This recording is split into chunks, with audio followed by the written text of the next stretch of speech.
Hello everyone, real quick update. Today is September the 15th, 2022. Just thought I'd show you what's doing in the garden. This is my favorite little thing right now.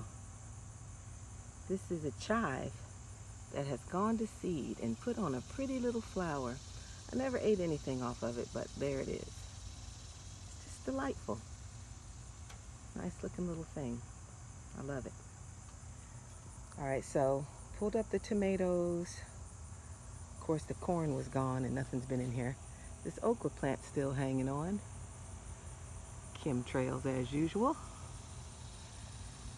And look at this okra. Putting on some new leaves down at the bottom. But there's a blossom there at the top. And an okra. Anybody remembers my old channel, you remember that one plant that was just planted too late and it never made any fruit. So here's some strawberries. That's a June bearing strawberry, so that's done producing. Look at that one with some runners. That runner has found some dirt. I've always cut back all the runners off of these, so this isn't a good spot. So anyway, this is all prepared for fall planting, which I said I wasn't going to do.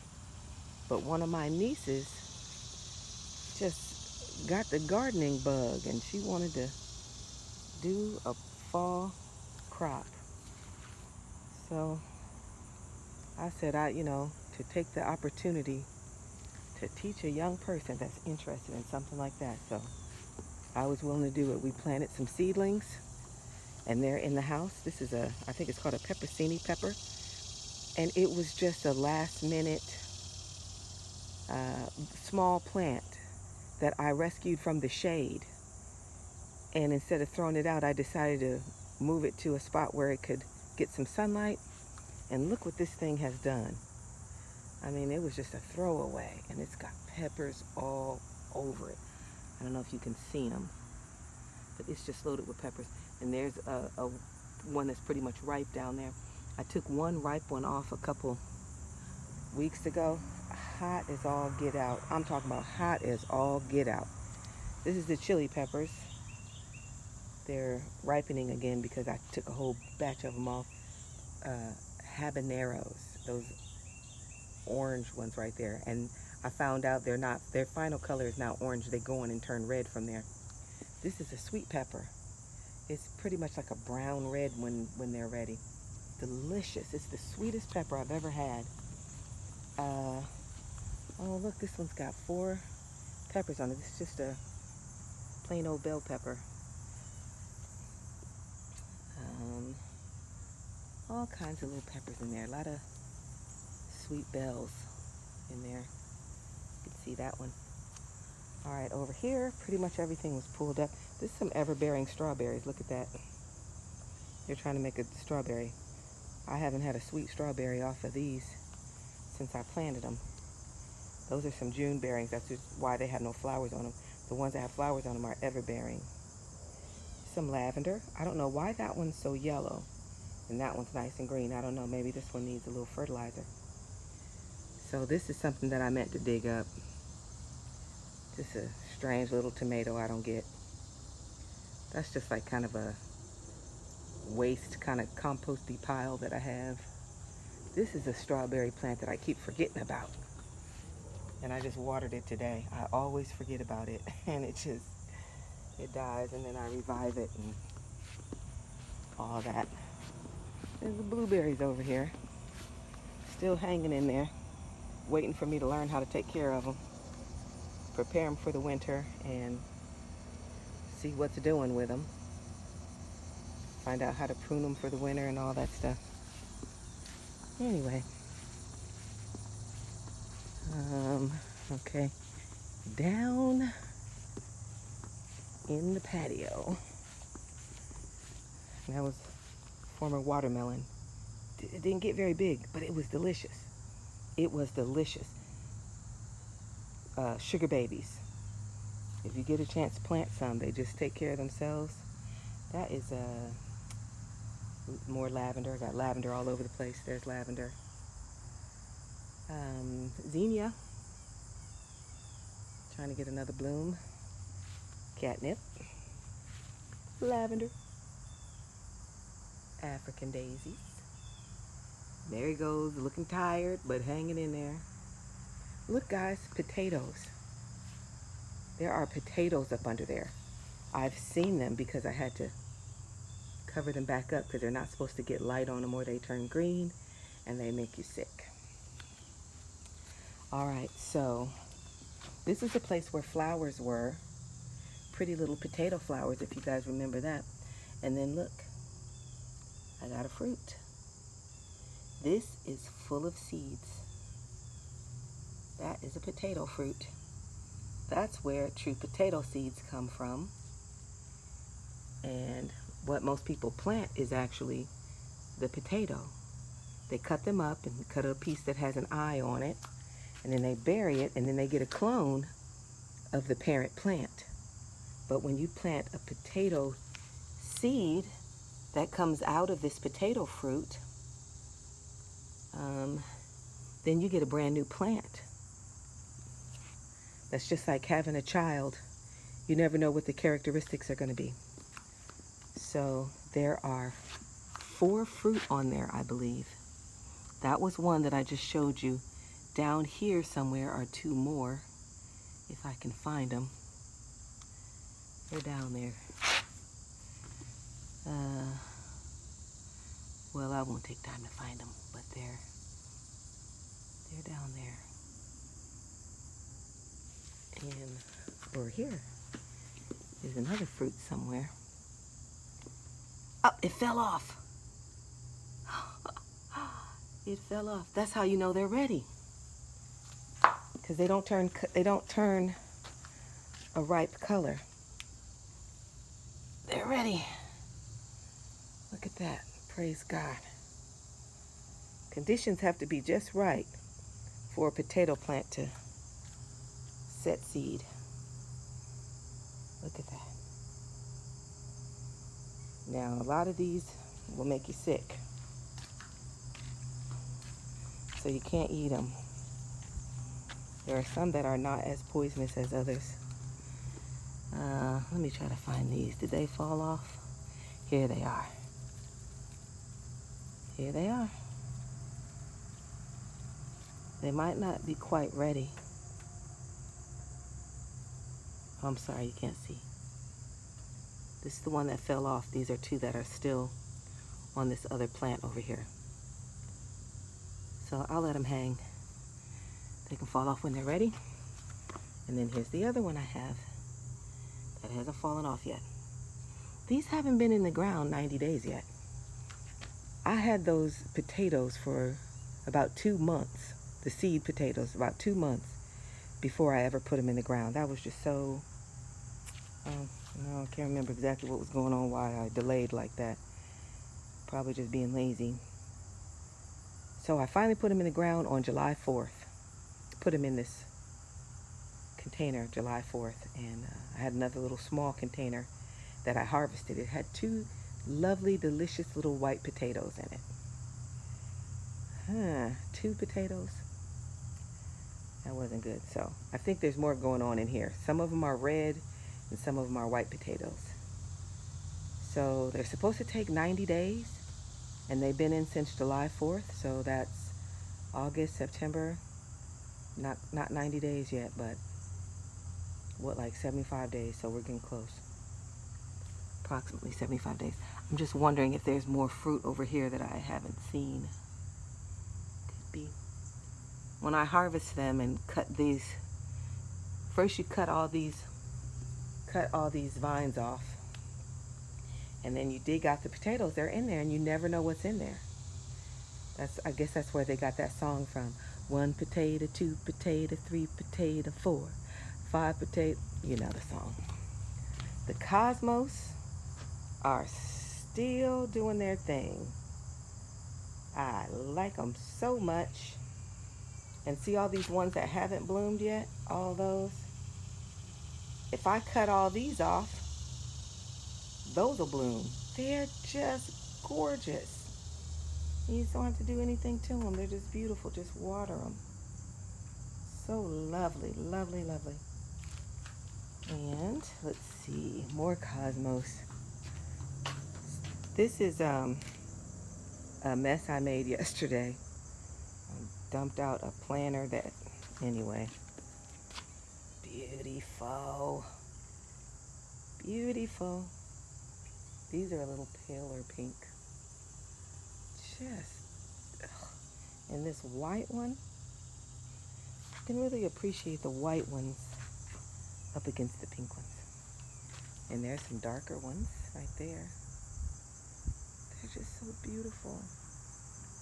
I ordered more from the seed place, different kinds. Here's my apple tree. I just put a seed. I actually planted 4 seeds, and 3 of them came up. And here's the other 2. See how tiny things are when they don't have enough room to grow? See that compared to this? How much taller this guy is? Because he has room to grow. Spacing is very important. I'm gonna do a little video about, gardening.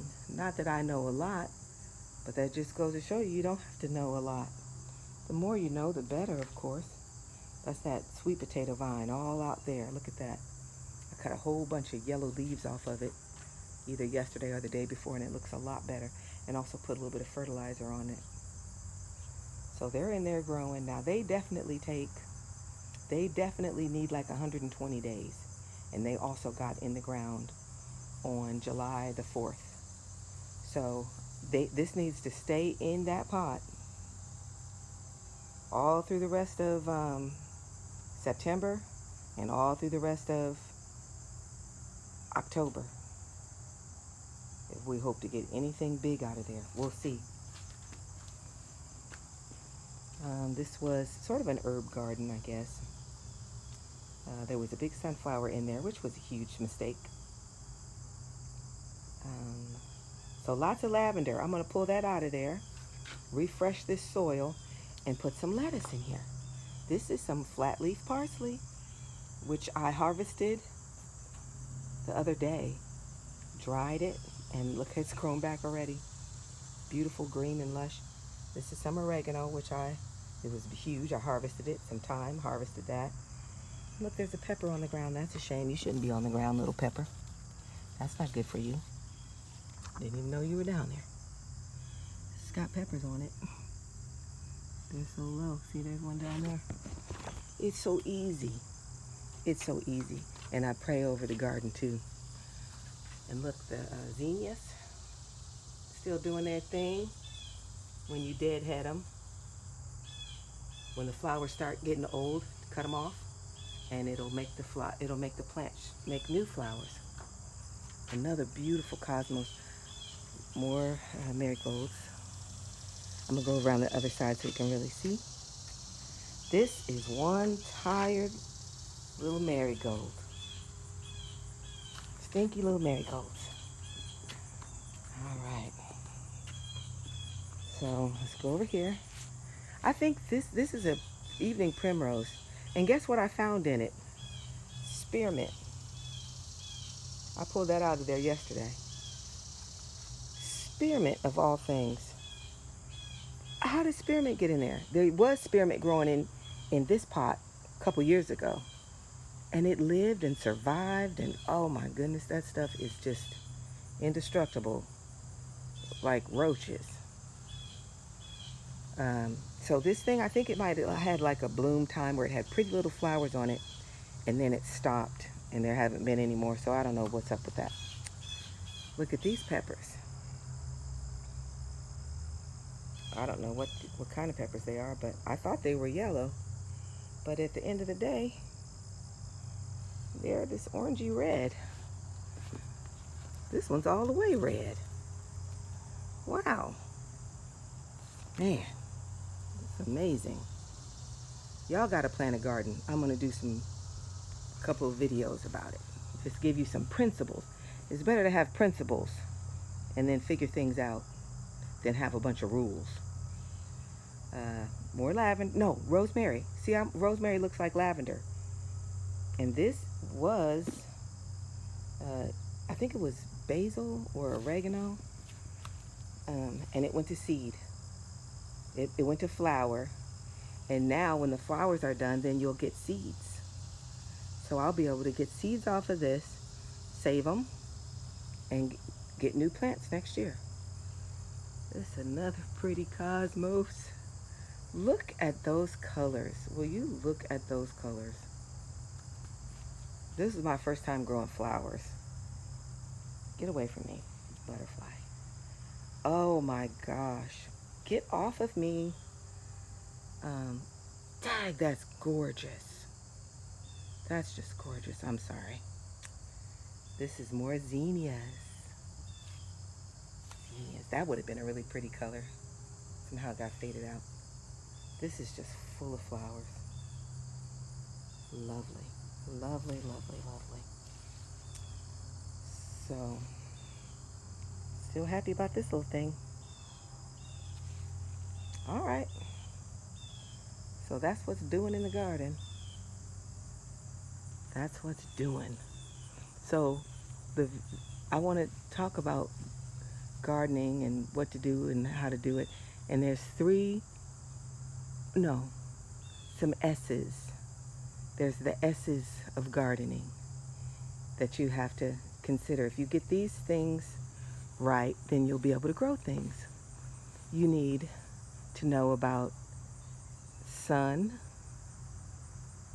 No, first you need seeds, of course. Seeds, sun, soil, seeds, sun, soil, and the season. That's the things that you need to consider. When I say sun, I mean some plants will do okay in the shade, where some things want to be out in the full sun. So that's why you have to consider the sun. Of course, you need your seeds.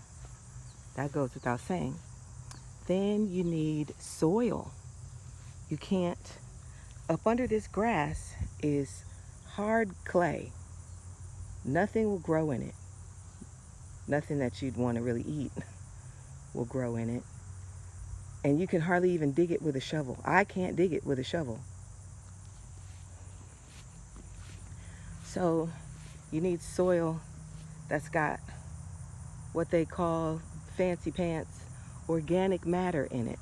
You need another fancy pants word, loamy soil. I'll show you what I mean by loamy.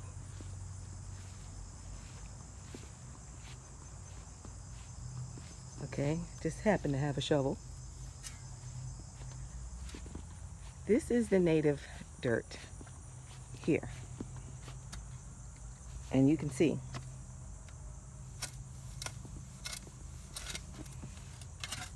Even that's a little bit better because I had something growing on top of there. But it's hard. And listen to that. It's just, can you imagine little tender plants trying to penetrate through that? As opposed to this. Look at that. This is perfect for growing stuff in. The Bible says, break up the fallow ground.